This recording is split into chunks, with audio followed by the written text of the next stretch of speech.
hard game, and we wouldn't have expected anything different. I mean, coming into this one, I don't know if our young guys realize, but our coaching staff and our older players certainly realize we're going to play a very, very unique team, a team that moves the ball extremely well, and just difficult to guard. You know, I thought, you know, for us, you know, we got to do a much better job of being able to keep the ball out of the lane. Easier said than done, you know, when you're playing against a team that, you know, makes several passes per possession. You're talking about 11, 12, 13 passes before a guy drives the ball. But be that as it may, they could make 25 passes. We still have to do a better job of being able to keep the ball in front and lock in off the ball, not get sucked in on penetration that happened a few times, like it did in the second half. You know, offensively, I think we had what we statted as 13 maybe paint touches in the first half. And most of those 13 paint touches were probably in the first 8 or 9 minutes. And I think we hit a couple jump shots, and our guys started to feel like that's how we can, you know, open up this thing. And I thought we would have learned the hard way against Ohio State, and we just played around the perimeter. It doesn't give you much chance to draw fouls. You're relying simply on jump shots, and you don't get the defense out of position to offensive rebound. Now in the second half, we had 25 paint touches, and as evidenced by the first, 3 or 4 minutes, Coach Davenport called a timeout. We were getting the ball in the lane. We were in the bonus a lot quicker. That's how we have to play. Now it's a little bit different for us right now because we're playing with, without two of our, better players and our bigger guys and guys that we would try to pound the ball into, at least with Malik and Steven. But be that as it may, it's a great test for our team. I thought we took a step forward from the game against the scrimmage against Ohio State. As I told our team, we need to. It's for real starting a week from tonight. Jordan seemed like he was limping a little bit at the very end there. Do you expect to have both him and Steven available for Miami? I do. Jordan cramped up. You're talking about, how many minutes did he end up playing? 38, which I don't want to play him 38 minutes, but we got a lot of inexperience on the floor, and don't want to be known as a coach that loses to Bellarmine at Louisville. Be tough really going into my Dunkin' Donuts. So, again, no disrespect.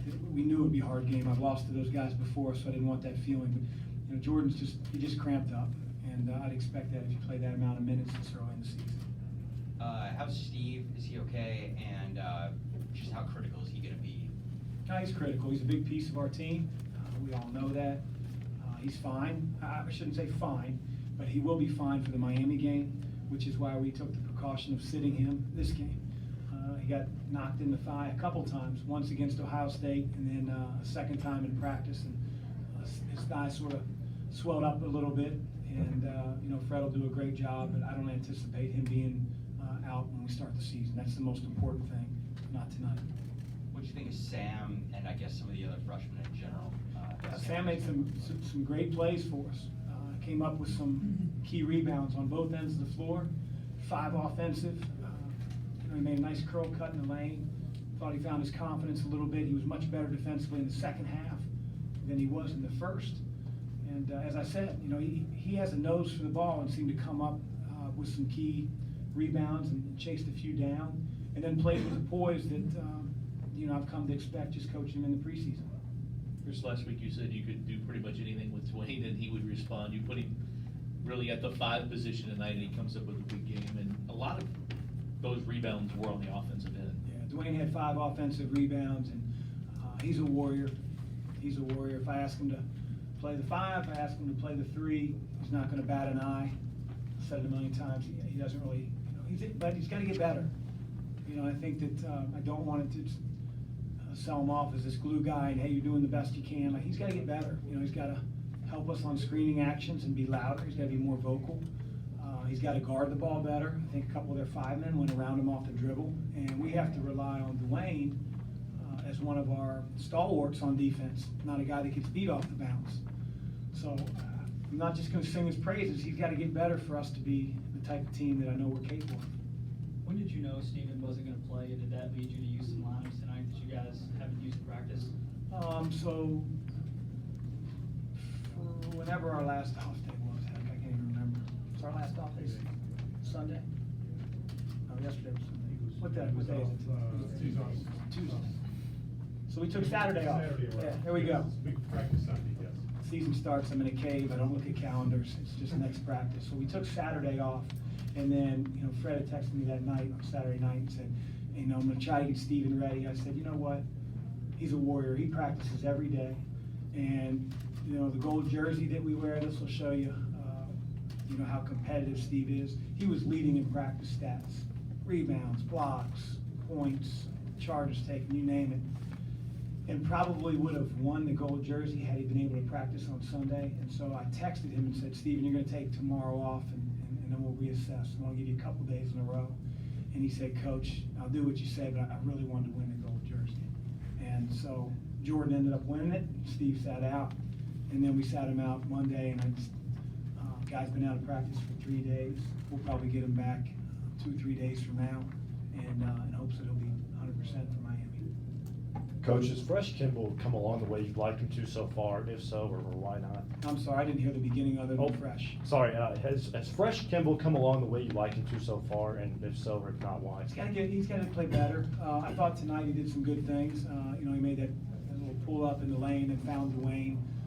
He's just got to get his feet under. CC wasn't very good early on, and so I have a lot of faith in a fifth-year senior, a guy that'll figure it out.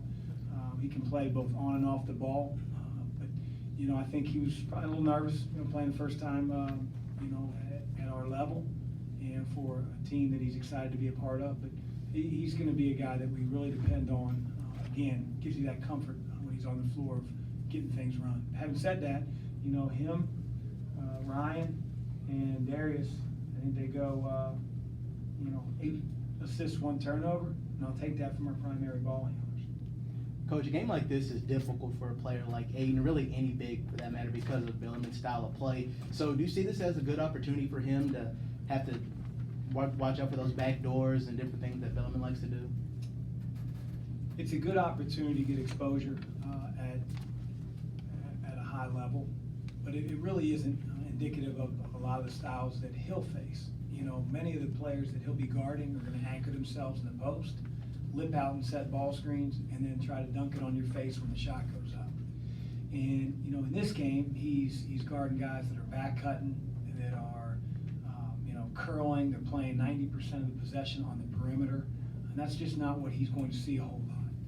And on the other end, I've said it before, he's not a play-through post yet. He's a guy that's got to be able to finish things. And so you notice the one time he got in the post, it was like Oliver's travels and all the Lilliputians around him. He had like 16 guys around him. And so he's got to get more comfortable for sure on the offensive end. But it's a very, very unique style for a big guy to play against Bellarmine, the way they play. Anything else for Coach? I got one, sure, Okay. one more. When you go to Miami, what's the game plan between now and then? What are you trying to improve on? Everything. But we'll take inventory of tonight's game and figure out areas that, regardless of the opponent, we have to get better at. We're going to try to get some of our guys, in better condition. A guy like Quinn, certainly get Steve back in the fold, and so we'll have 11, knock on wood, scholarship players available, and then we'll start to focus our attention, on Miami and what they present. A team that is led by one of the better point guards in the league, a guy who can score at a high level, get in the lane, and that's going to be a challenge. But we'll worry about those guys here in a few days. We're going to worry about getting better from the Bellarmine game first. Last question in the back. Coach, what do you think about the NCAA today announcing that players can make money? Well, I've said it before. I'm on record as a supporter. Don't know what it should and will look like, but I do think it's time with really every power conference team having their own power conference league, having their own network, amount of money involved. I think it's a step in the right direction. The NCAA is not this evil empire. It's against the kids. I think they've made moves over the last several years that have really helped student athletes. Cost of attendance, unlimited meals, just to name a few. I think they're moving in the right direction. What that's going to look like remains to be seen. Thank you, Coach. Thank you. I have Coach